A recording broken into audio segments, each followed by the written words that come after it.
The breakup of the Soviet Union in the early 1990s created a major economic crisis in Cuba known as the Special Period. So we have, from 1989 to 1992-93, a free fall of the economy of 34% of GDP, gross domestic product. When I tell you free fall of the economy, trying to imagine an airplane suddenly lose their engines. It was really a crash. Cuba lost 80% of its export and import markets. Oil imports dropped by more than half. Buses stopped running, factories closed, electricity blackouts were common, and food was scarce. People almost starved. In reality, when this all began, it was a necessity. People had to start cultivating vegetables wherever they could. Over the next decade, Cuba took drastic steps to find solutions. It is the first country to face the crisis that we will all face, the peak oil crisis. After the Soviet Union, oil import dropped from 13-14 million tons a year to only 4. Cuba in the 80s had 90,000 Russian tractors, factories of pesticides and chemical fertilizers we received from the Soviet Union. In 1990, everything changed. There was nothing.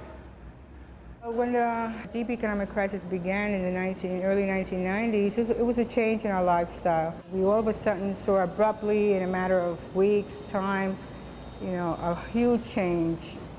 We saw symptoms of malnutrition in children under 5 years of age. We saw pregnant women with anemia. We had underweight babies at birth.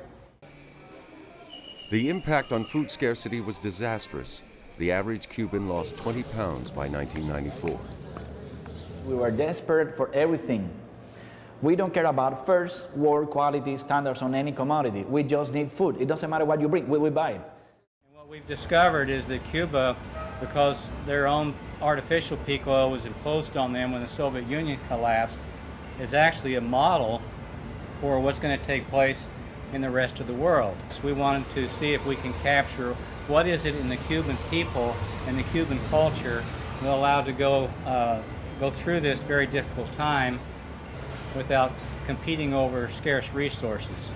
And we think Cuba has a lot to show the world about how to deal with energy adversity, which I think we'll all be facing.